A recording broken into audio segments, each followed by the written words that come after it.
Você conhece Annie Ernaux, que ganhou o Prêmio Nobel de Literatura em 2022? Ela é uma francesa que, em 1963, enquanto ainda era uma estudante, teve que realizar um aborto clandestino. Ela contou sobre isso em um livro chamado O Acontecimento, que ela publicou em 2000. Mas calma, o aborto não era legal na França? E o país não foi o primeiro a instaurar o direito na Constituição? Sim, é isso mesmo. Só que a história da Annie, ela veio um pouco antes disso. Então a gente vai ouvir um pedacinho desse relato clandestino. Houve uma dor atroz. Ela dizia: "Pare de gritar, querida. E eu preciso fazer meu trabalho." Ou talvez outras palavras que queriam dizer a mesma coisa. A obrigação de ir até o fim. Palavras que encontrei depois nos relatos de mulheres que abortaram clandestinamente. Como se naquele momento só pudesse haver aquelas palavras. Aquelas palavras de necessidade e, às vezes, compaixão. Annie Ernaux deu à obra o nome de O Acontecimento. Ela não utiliza a palavra aborto durante o seu relato, que até hoje em dia essa palavra provoca reações muito negativas e várias discussões. Este livro é o tema do primeiro episódio do Um Livro Me Falou, o podcast onde histórias saem do papel. Eu sou Vitória João. E eu, Maria Clara Castilho, e hoje seremos guiadas pelo acontecimento.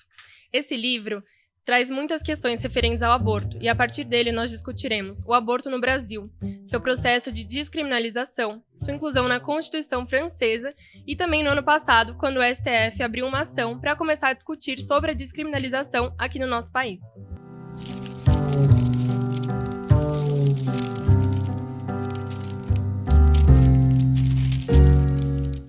O acontecimento começa com a narradora na sala de espera de uma clínica. Ela observa todos que passam por ali. Uma mulher loira, um jovem negro, ninguém fala nem se mexe. De repente vem à mente da narradora uma cena que ela não consegue parar de lembrar.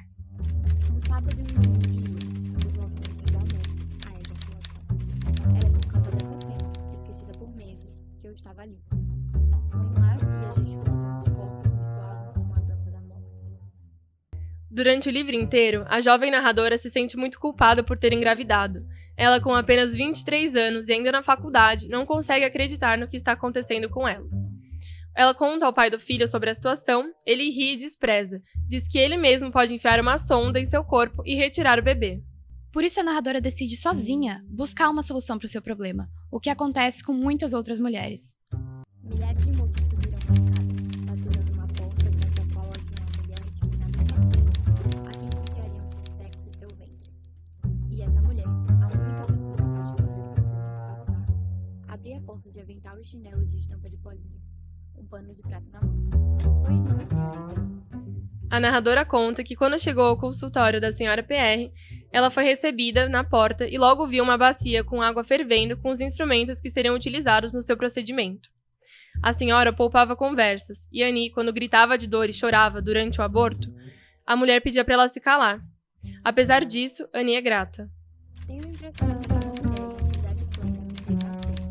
Eu matei a minha menina naquele momento. Então vamos ao contexto. O aborto é descriminalizado na França desde 1975, quando foi aprovada a Lei Simone Veil. A legislação permite que as mulheres se submetam ao procedimento até a 14ª semana de gestação. Já no último dia 4 de março, a prática garantiu proteção constitucional, ou seja, a justiça não pode interferir nos casos de abortos realizados no país. Uma situação muito diferente da do Brasil. Assim como nos relatos de Annie dos anos 60 na França, muitas mulheres abortam de forma legal ou não aqui no Brasil. Segundo dados da Pesquisa Nacional do Aborto, 1 em cada 7 mulheres com idade próxima a 40 anos já fizeram algum aborto em suas vidas. E como acontece aqui no nosso país? Em que situações eu posso escolher abortar? No Brasil, o aborto é permitido em 3 casos: quando a gravidez é decorrente de estupro, quando o feto é anencéfalo ou quando a gravidez apresenta algum risco à saúde da mulher. Nós chamamos a enfermeira Lourivânia Prado, do Centro de Referência no Atendimento Infanto-Juvenil em Aracaju, o CRAI. Lá, ela realiza o aborto em mulheres que foram vítimas de violência sexual. Para isso, nós trouxemos um trecho da entrevista realizada com ela. Ele tem 100% SUS, né? Ele atende por demanda espontânea ou demanda regulada, né? Então, é um serviço de porta aberta, onde recebemos as pacientes, tanto crianças, adolescentes, e para interrupção também é a mesma equipe médica que faz a interrupção de mulheres de qualquer faixa etária. E aí, no serviço, elas podem adentrar, sendo encaminhadas das delegacias, do Ministério Público, né, do Estado, das escolas, da Secretaria da Educação, né, do IML. Então, elas têm várias formas que chegam ao nosso serviço, ou por demanda espontânea, por conhecerem que o serviço tem isso disponível para esse público no nosso estado.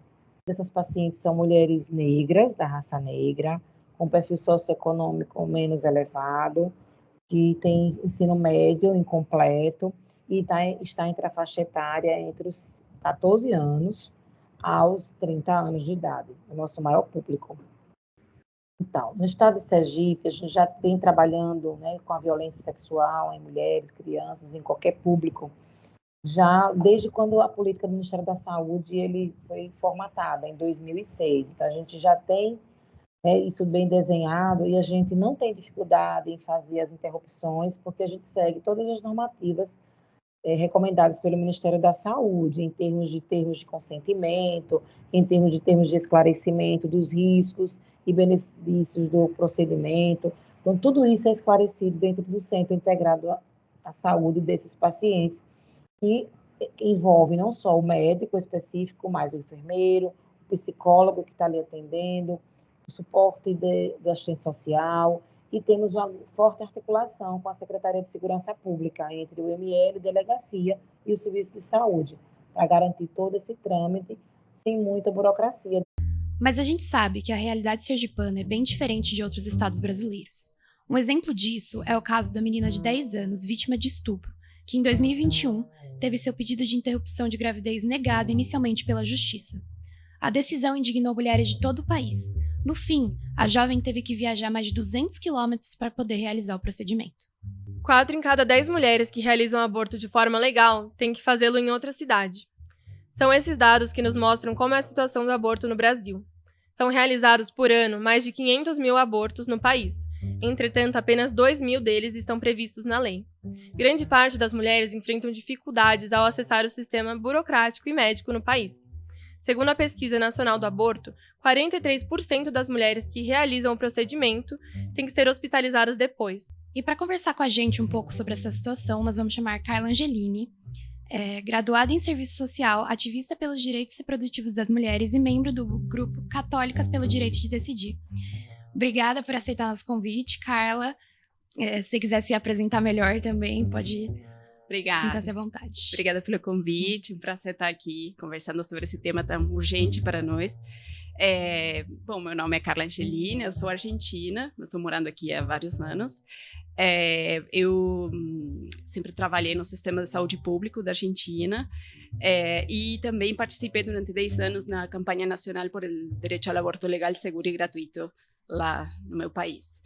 E sou membro da equipe de Católicas pelo Direito de Decidir aqui no Brasil.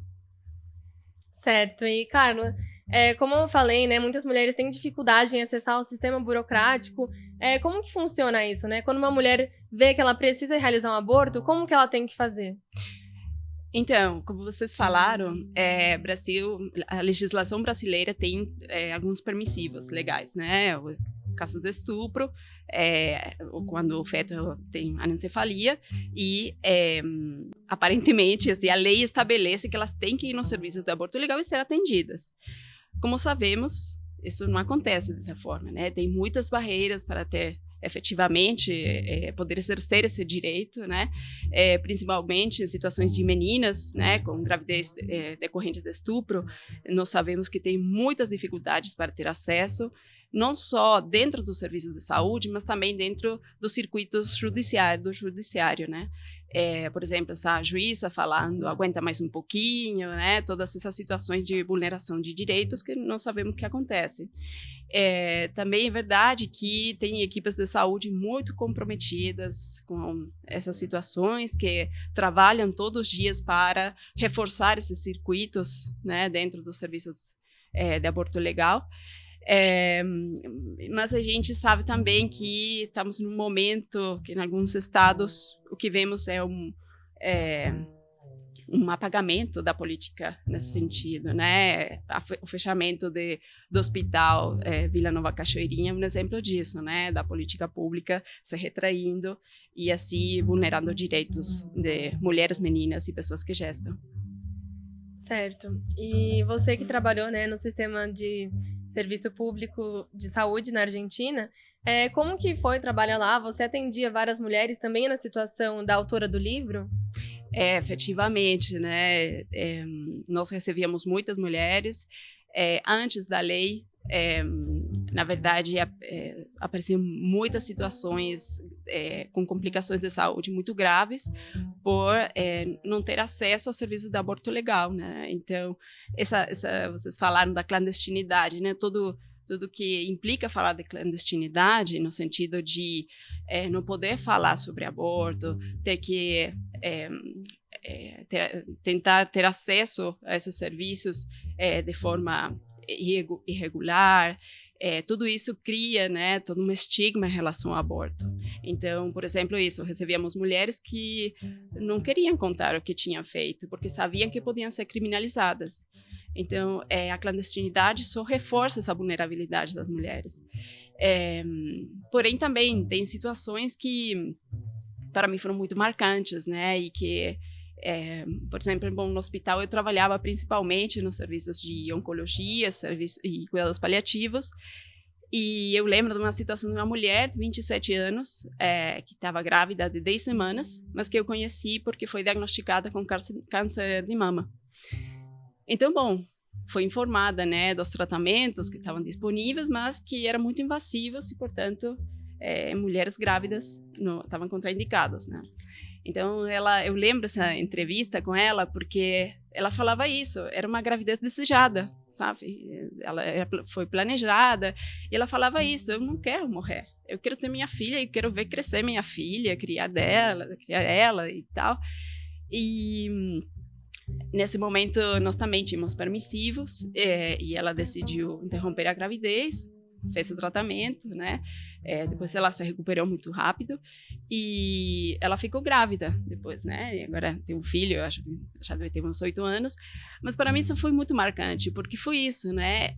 Ela conseguiu, com autonomia, com responsabilidade, com informação, tomar uma decisão sobre a sua vida em função do seu desejo, o que ela queria para a sua vida.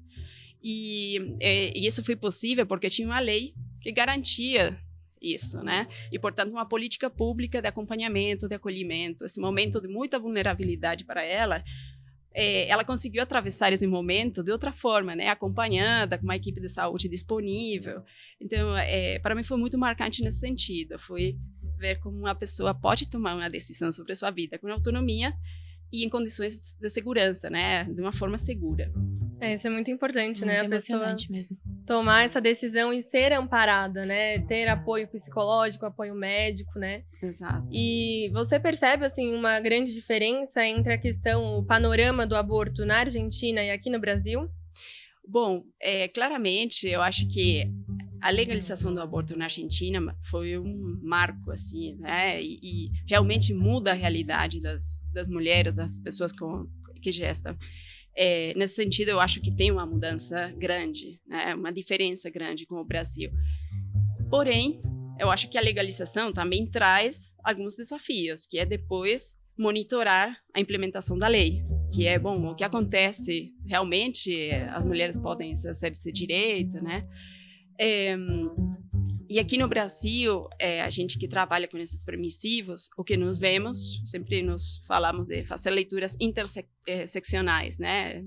Como que raça, gênero, classe social, idade, todas essas dimensões da vida vão se articulando e dão uma configuração particular às situações das mulheres. Então, por exemplo, né, nós sabemos que a clandestinidade afeta muito mais as mulheres negras, mulheres periféricas, a meninas com gravidez decorrente de estupro.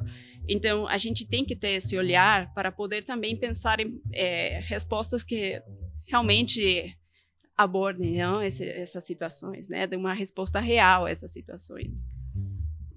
Então, nesse sentido, sim, o Brasil com o assunto dos permissivos, eu acho que os permissivos não dão conta dessa multiplicidade de situações que as mulheres atravessam, né, e que tem que enfrentar para poder fazer um aborto. E agora a gente vai abordar um pouco a religião, né? Porque as pessoas acabam associando muito o aborto a questões morais e religiosas, né? Quando na verdade a gente sabe que é uma questão de saúde pública. Por isso eu quero te perguntar, você como coordenadora de desenvolvimento institucional do grupo Católicas pelo Direito de Decidir, você já viu assim a religião sendo utilizada como justificativa para a proibição do aborto? Sim, não, a gente vê isso frequentemente. E, na verdade, nossa instituição, nossa organização, que está bem atuante no campo da religião e direitos sexuais e reprodutivos, vem trabalhando há 30 anos na construção de narrativas desde a teologia feminista. A teologia feminista por um lado, faz uma denúncia dessas opressões estruturais, nós falamos de violências estruturais, né, que as mulheres vivemos, né, e nesse sentido, nós apostamos, né, nós contribuímos, a partir dessa narrativa, em criar assim, consciência em relação ao respeito na autonomia das mulheres, das pessoas que gestam, que as tomadas de decisões têm que ser com responsabilidade, com informação, mas que sempre é uma questão singular, né? É a pessoa que é a protagonista desse momento e que tem o direito de decidir o que é melhor para ela, né, nesse momento da vida. Nesse sentido também eu quero destacar isso, que muito bem vocês trazem aí a última pesquisa nacional de aborto, que é um insumo muito importante para nós, porque dá elementos para pensar como que está esse cenário atual. E essa pesquisa fala que quase 60% das mulheres e pessoas que gestam, que fizeram abortos, se identificaram como cristãs ou católicas. Portanto, mulheres de fé abortam. É uma realidade. Então, nós acreditamos isso, né? Que a religião tem um papel de acolhimento, não? E não de punição. Portanto, achamos fundamental difundir, divulgar essas narrativas, né? De acolhimento, das pessoas têm que estar acompanhadas nesse momento, não temos que punir elas, né? Por tomar uma decisão sobre seus corpos, sobre suas vidas. Acho que é isso. E também católicas têm faz uma forte defesa do Estado laico. Nós achamos que é a única forma de garantir a liberdade de consciência, né? Cada pessoa tem direito, a partir das suas próprias crenças, a decidir o que quer fazer com sua vida. Sim. Agora a gente vai trazer uma referência, assim, né, nesse âmbito meio social, que é a Elisa Cafai. Uhum. Ela registrou, né, a história de mulheres brasileiras que realizaram abortos no seu documentário Incompatível com a Vida. Ela teve essa ideia depois que ela registrou todo o processo que ela também realizou um aborto, mas em Portugal. Uhum. E ela fala sobre as experiências, as mães também falam sobre as experiências que elas tiveram com a burocratização aqui no país. A gente vai achar um trechinho do documentário agora. Eles colocam uma agulhinha na sua barriga, mas ela tem um salzinho. E esse salzinho, nesse processo todo, me disseram que é um salzinho que muitas mulheres que querem fazer aborto ilegal, elas compram, por exemplo, na Praça da Sé, só que isso vem misturado com outras substâncias. Esse salzinho interrompe o batimento do bebê quase que imediato, o bebê não sente dor.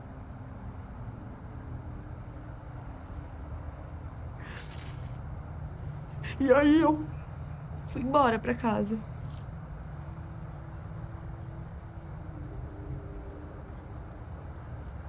Se você quer ser mãe de novo, você tem que fazer o parto normal, porque é para preservação do seu útero.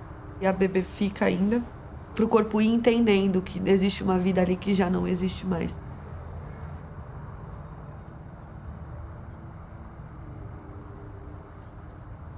Depois de 2 semanas, eu dei entrada no hospital.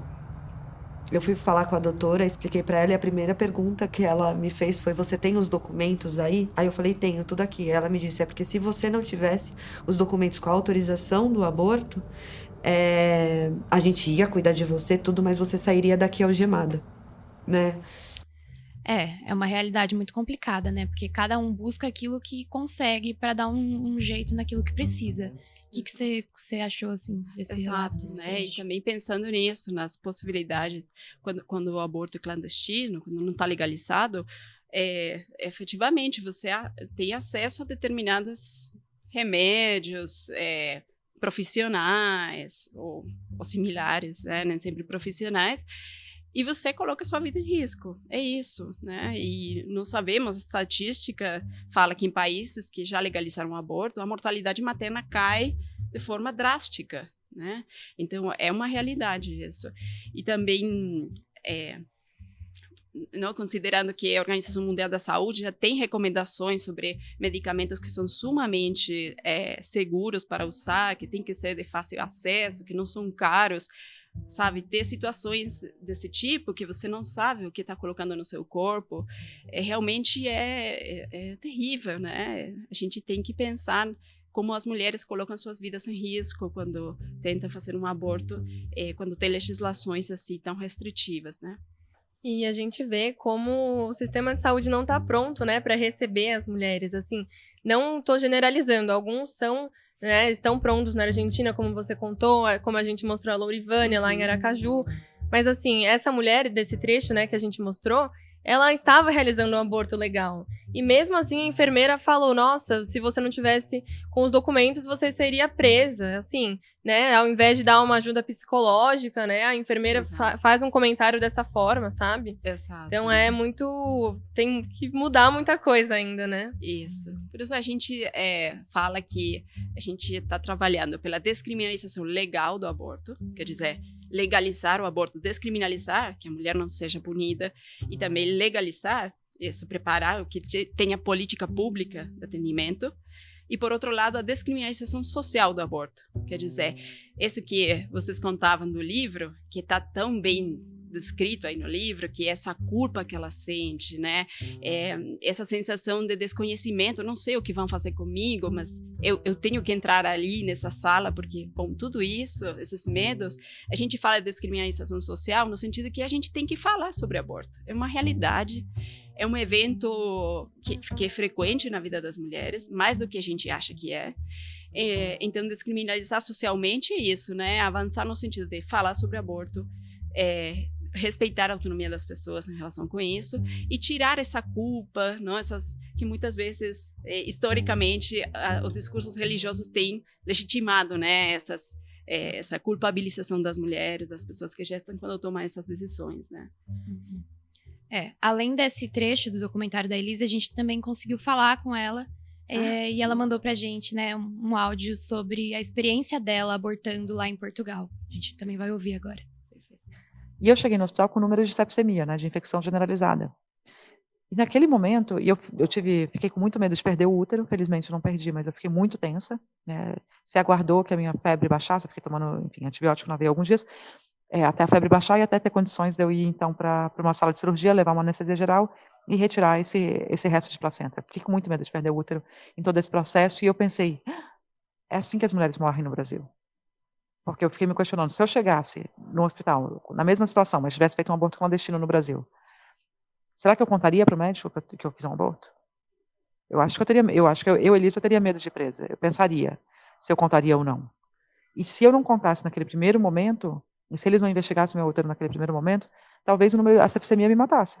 Então eu entendi, assim, essa crueldade extra que é a criminalização do aborto. Né, que é por isso que uma mulher morre a cada 2 dias no Brasil, porque as mulheres chegam no hospital, imagina, com perfuração, né, com coisas terríveis que acontecem por conta dos métodos precários, que não deveriam mais ocorrer, e tem medo de contar, medo de ir presa.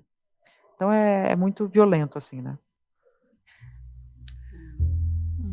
Trágico, né? Trágico. E também isso, como de país a país, isso vai mudando, né, em função da legislação que tem. Não, em países são totalmente seguros. Na Argentina agora, desculpa, é totalmente seguro, né? E aqui, 3 horas de avião, temos uma legislação muito mais restritiva, né? E na América Latina é bem diverso isso, né? Temos países que ainda está totalmente proibido o aborto, né? El Salvador, Honduras, República Dominicana. Então, a gente tem essa diversidade de situações, né, das mulheres, né? Uhum. E o caso dela, querendo ou não, ela fez um aborto legal. E ela passou por esse tipo de situação muito complicada, que, como ela disse, as mulheres morrem por isso, porque fazem abortos clandestinos e não tem a chance de chegar e falar, ei, fiz um aborto, me ajuda, né? Então, para ela já foi difícil. Imagina para quem não tem esse apoio, né? Sim, corre o risco de ser presa ainda, né? Então, muitas escolhem não ir até os hospitais, né? E podem acabar morrendo. Isso. Nesse sentido, a ADPF 442, que tenta isso, avançar na descriminalização do aborto, né? Quer dizer, que as mulheres não sejam criminalizadas quando chegam no serviço de aborto, no serviço de saúde, e contam que, né, fizeram um procedimento em casa, ou seja qual for a situação. Sim, e foi só em março de 2023 que o STJ decidiu que os médicos não podem mais denunciar as mulheres que realizam abortos ilegais, né? E, Carla, como é que você acha que eram realizadas muitas denúncias antes? Isso acontecia com muita frequência? Sim, na verdade, a estatística mostra que quem mais denunciava mulheres por ter feito abortos clandestinos são os profissionais da saúde que recebiam as mulheres no serviço de aborto nos hospitais. Então, eu acho que esse foi um avanço grande para nós, no sentido de, bom, quem tem que acolher essa pessoa, tem que tratar essa pessoa, não pode também vulnerar esse direito de confidencialidade que tem a paciente, né, que tem a mulher, que tem a pessoa que gesta, e denunciar ela, não, por ter feito um aborto. Então, eu acho que esse foi um avanço fundamental para nós. Assim como você disse, né, isso só aconteceu porque em 2014 uma moça realizou um procedimento abortivo. Quando ela foi no médico, o médico denunciou ela.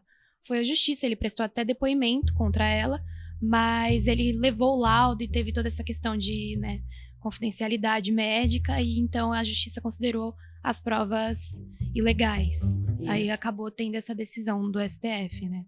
Isso. Mas essa realidade, né, conservadora do aborto no Brasil pode estar prestes a mudar, né? Como a gente sabe, no ano passado começou uma ação no STF que busca descriminalizar o aborto em mulheres com até 12 semanas de gestação. E você acredita que quais seriam os impactos dessa descriminalização no país e nas mulheres? Bom, principalmente eu acho que é recuperar um direito fundamental sobre a cidadania do corpo. É decidir sobre nossos corpos com autonomia, com responsabilidade. Eu acho que esse é o primeiro impacto direto que tem na vida das mulheres. E, por outro lado, eu acho que é muito interessante para quem tiver interesse de ler os argumentos que a ministra Rosa Weber usa para justificar sua votação, né? Que é justiça social. Quer dizer, ela faz toda uma argumentação baseada em dados que mostram como essas desigualdades sociais geram condições diferenciadas para as mulheres ter acesso a serviços de aborto, né? Ou fazer o procedimento de forma segura, insegura. Então, eu acho que essa leitura que ela faz é fundamental para entender qual o cenário atual no Brasil. Essas desigualdades sociais cimentam as possibilidades de cada mulher tomar essas decisões e colocar sua vida em risco ou não, né? Quem tem dinheiro, como nós sabemos, tem outras possibilidades, portanto, não coloca sua vida em risco, né? Então, eu acho que falar de justiça social nesse sentido é fundamental para entender quais são as condições nas quais se tomam essas decisões, né? E vários estudos apontaram também, né, que os países que descriminalizaram o aborto tiveram uma queda considerável nos procedimentos e hospitalizações para realizar o procedimento, o que é um pouco oposto do que as pessoas acham que vai acontecer, porque as pessoas acham que legalizou, então todo mundo vai abortar. Por que você acha que isso acontece, essa questão de diminuir esses números? Exato, isso também, né? Tem muita desinformação em relação a tudo que tem a ver com o aborto, como é algo que não tem que ser falado, não, muita desinformação circula. Então, esse que você traz, esse dado que essa queda da mortalidade materna e também do acesso, né, da necessidade de ter acesso a esses procedimentos é real. E o Uruguai, que é um dos países que há mais tempo, né, um prazo maior desde a legalização até agora, eles mostram, esses dados estão aí, são públicos, e eu acho que tem a ver com isso, né, com uma sociedade que foi amadurecendo no sentido de segurança das práticas, eu vou falar, das práticas de saúde, né, porque além de legalizar o aborto, eles também têm toda uma política de acesso, de garantir o acesso a contraceptivos, por exemplo. Então, é um amadurecimento de muitas questões do campo dos direitos sexuais e reprodutivos.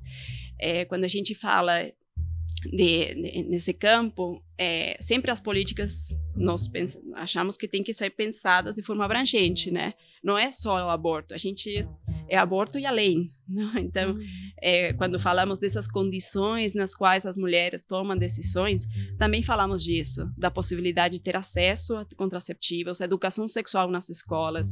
Então, é uma multiplicidade de dimensões dessa política de saúde que a gente tem que considerar, eu acho. Sim. E a Rosa Weber, né, como você disse, ela no ano passado iniciou a votação para a descriminalização do aborto, né? Isso. E o voto dela foi muito comemorado por diversas feministas, por mulheres em todo o país. E, na sua opinião, por que ela tomou essa decisão, assim, logo antes de se aposentar? Eu acho que ela já tinha mostrado um comprometimento no sentido de pautar a descriminalização, né, com anterioridade, e eu acho que foi muito importante isso, né, como um encerramento dessa carreira no STF, pautar mais uma vez a descriminalização social legal, como foi em 2018, né? Então, eu acho que deixar esse voto com essa argumentação tão potente também nos estimula, né, nos motiva as organizações sociais a continuar aí lutando pela legalização, pela descriminalização, e também a mostrar isso, né, quais são esses argumentos, por que a gente quer isso, né, e eu acho que a gente sempre fala desde a materialidade da vida das mulheres. Não falamos de discursos abstratos sobre a vida, não, concretamente, as mulheres morrem. Então, o Estado tem que fazer algo com respeito disso. Voltando nessa questão também da característica do discurso dela, né? Que ela trouxe muitos argumentos históricos em relação à legalização do aborto. Que ela comenta que a lei que penaliza o aborto é de 40, um século passado, muito antiga, onde era uma visão totalmente diferente de mundo e que as mulheres tinham direitos diferentes. Tá na hora de se mudar, né? Até porque também o Código Penal é de 40 e a pena ela pode chegar de 1 a 3 anos de prisão para a realização do aborto. Você acha que essa votação deve ser retomada? Agora com a saída, né, da Rosa Weber, como você acha que isso vai proceder? E você acha que também tem influência dessa bancada conservadora ali? Porque o Brasil, ele é um país conservador, um país familiar. Você acha que tem ali essa influência? Olha, nós estamos muito animadas com essa retomada da discussão no STF. O ministro Barroso é quem tem que, né, trazer de novo a pauta, a discussão. Quando a gente fala de responsabilidades em relação à defesa da vida em geral, né, das mulheres, das pessoas que gestam, nós falamos do Estado. O Estado tem que garantir. O Estado são os 3 poderes. O executivo, o legislativo e o judiciário também. Então, no judiciário tem uma responsabilidade também, como você diz, em revisar essas leis, né? Se faz sentido agora falar de uma lei de 1940, com a configuração social atual, né, em relação ao gênero, tudo que a gente já sabe que foi mudando com o tempo. E em relação a essa, também sabemos que o Congresso tem uma configuração conservadora, né, maioritariamente conservadora, que é contrária à legalização do aborto, à descriminalização, e que está tentando derrubar tudo aquilo que o STF está tentando avançar. Então, a gente também está atenta, né, nesse sentido, para ver quais são as tensões, quais são as relações de força entre os poderes, né? Porque essas relações de força terminam impactando de forma direta na vida nossa, das mulheres. Então, a gente tem que ficar muito... não olhar assim bem de perto o que está acontecendo. E em relação a esse olhar um pouco mais conservador do povo brasileiro, olha, tem uma pesquisa de opinião que foi esse ano passado foi publicada, que diz que os 52% do povo brasileiro é contrário à descriminalização do aborto. E assim, a gente diria, bom, que pena para nós, porque é um monte, né? Mais da metade da população. Porém, quando a gente faz uma leitura de processo, a última pesquisa de opinião que a gente tem, que foi de 2013 e 2016, a quantidade, a porcentagem de pessoas contrárias à descriminalização do aborto era 60%. Quer dizer, foi diminuindo. Então, a descriminalização social, esse que eu falava, descriminalização social do aborto, está avançando. Quer dizer, cada vez mais pessoas compreendem que as mulheres não têm que ser punidas por fazer, né, abortos. Então, acho que isso também é esperançador, no sentido de que, bom, nossas campanhas, tudo que a gente tenta mostrar está tendo aí um resultado positivo, né? Eu acho que é essencial a gente falar sobre, né, uma conversa como a que a gente está tendo hoje. Eu acho que é a partir disso, né, a partir da informação, da educação, que a gente vai conseguir mudar essa situação, né, no nosso país. Exato, sim. E nesse sentido, vocês também traziam.